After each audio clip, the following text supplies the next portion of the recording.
ओडिशार दक्षिण भागरे गंजाम रायगड़ा एवं कंधमाल जिला सहित पड़ोशी आंध्र प्रदेश सीमा को लगी रही आदिवासी अध्युषित पहाड़ पर्वत घेरा गजपति जिला।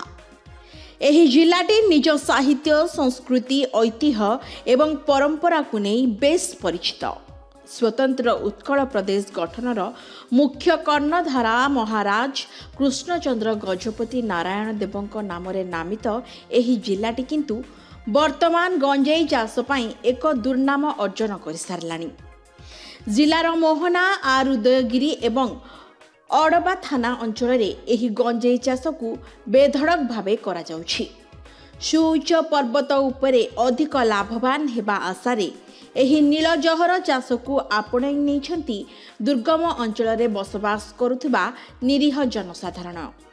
जिल्लारे एही गंजेई चाष पछरे किंतु रहिछि बाहर राज्यर माफिया मानकर परोक्ष सहयोग। उच्च पर्वत एवं घंच जंगल रे गंजेई चाष करिबा पई अंतरराज्य गंजेई माफिया माने मोहना अंचल रे बसवास करुथुबा गरीब निरीह आदिवासी एवं पहाड़ रे बसवास करुथुबा लोकमानंकु हातबारिशी करी एही गंजेई चाष कराई थांती। अधिक लाभ आशारे लोके मध्य एही चाष को आपणाई नि थांती। चाष पई गंजेई मंजी ठारू आरंभ करी आवश्यक सामग्री किनिबारे अंतरराज्य माफिया माने गंजेई चाषी को एसबु जोगाई दे थांती। गंजेई अमल परे पुलिस एवं अबकारी विभागर किछि स्थानीय कर्मचारी को हातबारिशी करी गाड़ी साहाय्य बेधड़क अंचलरू गंजेई चालान करिथांती। बेले बेले आरक्षी एवं अबकारी विभागर किछि अधिकारी पंझारे किछि माफिया पड़ुथबा बेले अन्य माने खसी जिबारे सक्षम होइथांती।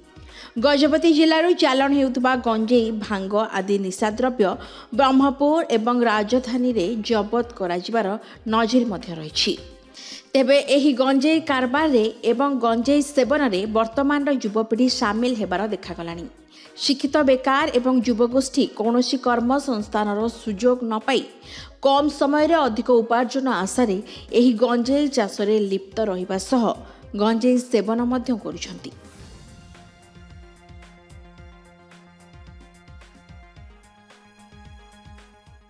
वर्तमान गजपति जिला विशेषकर गंजेई चाष विभिन्न महल कुख्याति अर्जन कर सहित निंदार पात्र होगा पड़ी।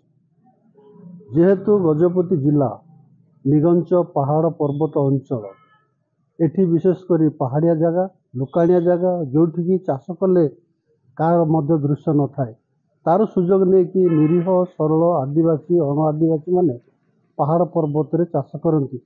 दैनंदिन जीवन में आम जिते टीवी ऑन करुचु गंजेई माफिया माने गिरफ गंजेई चालान रे युवक गिरफ पेपर देखुचु आज्ञा सब बेले से गंजेई गंजेई गंजेई माने गजपति जिलाटा पूरा गंजेई रो गढ़ कहले अत्युक्त हब ना।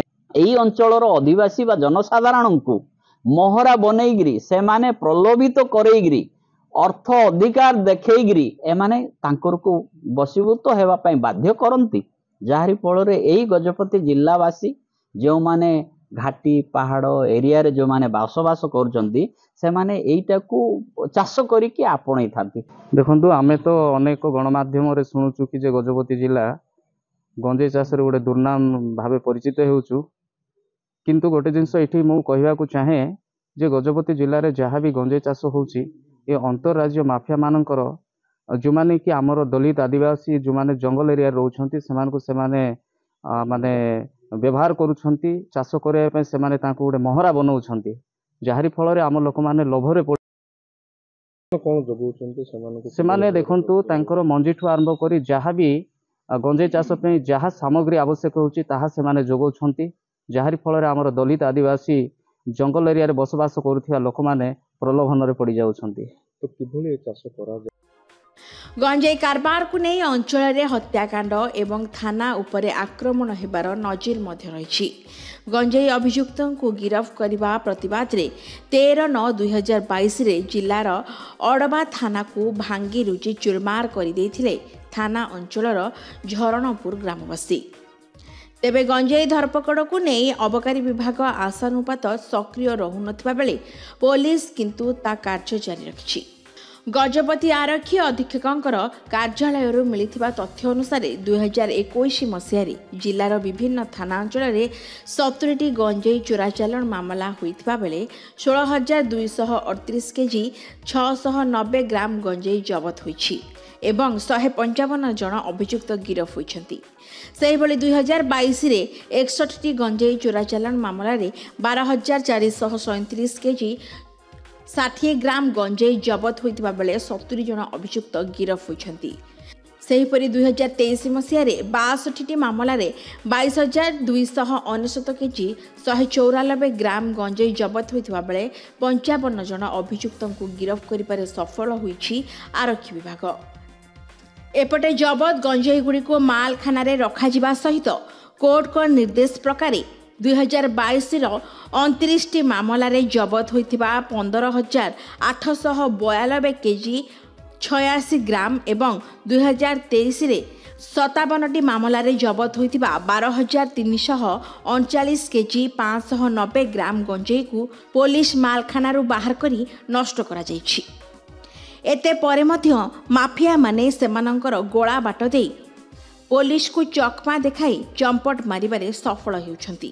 ସରକାର ପ୍ରଥମେ ସଚେତନତା କରିବା ଜରୁରୀ ଆଉ ଶିକ୍ଷିତ ଯୁବକମାନଙ୍କୁ କର୍ମସଂସ୍ଥାନ ଯୋଗାଇବା ଜରୁରୀ, କାରଣ ଗଜପତି ହେଉଛି ନ୍ୟୁ ଇଣ୍ଡଷ୍ଟ୍ରି ଏରିଆ। ଏଠି ଶିଳ୍ପ କିଛି ନାହିଁ। ଏଠି ରାତି ପାଇଲେ ହଜାର ହଜାର ଯୁବକ ଯୁବତୀ ସେ ବାହାର ରାଜ୍ୟକୁ ଯାଉଛନ୍ତି କାମ କରିବାକୁ। ତେଣୁ କର୍ମସଂସ୍ଥାନ ଆଉ ସଚେତନତା ଏ ଦୁଇଟା ହେଉଛି ଜରୁରୀ। ଦ୍ୱିତୀୟ କଥା ହେଲା ଯେଉଁ ମନେକର ଯେଉଁ ଚାଷ ହେଉଛି ଗଞ୍ଜେଇ ଚାଷ ସମୟରେ ପୋଲିସ ଯେତିକି ଦେଖିବା କଥା ତତ୍ପରତା ଦେଖାଉନି, ତା ଫଳରେ ରହିଯାଉଛି କାଟିଲା ବେଳକୁ ମଧ୍ୟ। ହଁ, ଅବକାରୀ ଥାନା ତ ଏଠି ନାହିଁ, ଅଛି ଯଦିଓ କିଛି ମାନେ କାର୍ଯ୍ୟ କରୁନି, କେବଳ ମଦ କିଛି ଧରୁଛି, ଖଜୁରୀ ତାଡ଼ି ଧରୁଛି, କିନ୍ତୁ ତାଙ୍କର କିଛି ଅସ୍ତିତ୍ୱ ନାହିଁ। ଆଗାମୀ ଦିନରେ ଏହି ନୀଳ ଜହର ଚାଷକୁ ଯଦି ଅଞ୍ଚଳରୁ ସମ୍ପୂର୍ଣ୍ଣ ବନ୍ଦ କରାନଯାଏ ତେବେ ଆଗାମୀ ଭବିଷ୍ୟତ ମାନେ ଯେ ସମ୍ପୂର୍ଣ୍ଣ ବିପଥଗାମୀ ହୋଇଯିବେ ଏଥିରେ ତିଳେ ମାତ୍ର ସନ୍ଦେହ ନାହିଁ। ମୋହନାରୁ ସୁମନ ପଟ୍ଟନାୟକଙ୍କ ରିପୋର୍ଟ, କେ ନ୍ୟୁଜ୍ ଓଡ଼ିଶା।